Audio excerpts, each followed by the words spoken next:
Magic mushroom കഴിക്കുന്നു കൊടൈക്കനാലിൽ. അത് കഴിച്ചതുകൊണ്ട് എന്തോ അബദ്ധവശാൽ ഒരു 0.1% ആൾക്കാർക്ക് സംഭവിക്കുന്ന ഒരു സംഭവം ഉണ്ടായി. ബിക്കോസ് ഞാൻ അതിൻ്റെ കൂടെ മെഡിറ്റേഷനിൽ ഇരുന്നു. എന്നിട്ട് ഞാൻ ചോദിച്ചു വാട്ട് ഈസ് ഗോഡ്.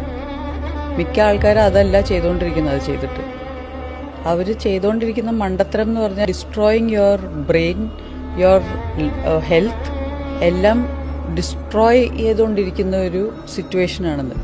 എനിക്ക് ഈ ബോധോദയം ഉണ്ടായി എന്നുള്ളത് ഞാനത് അതുപോലെ ആ ചോദ്യം ചോദിച്ച് മെഡിറ്റേറ്റ് ചെയ്തുകൊണ്ടാണ് അതിൻ്റെ മുകളിൽ. പക്ഷെ എന്നാലും ഞാൻ 14 ഇയേഴ്സ് സൈക്യാട്രിക് മെഡിക്കേഷൻ കഴിക്കേണ്ടി വന്നു.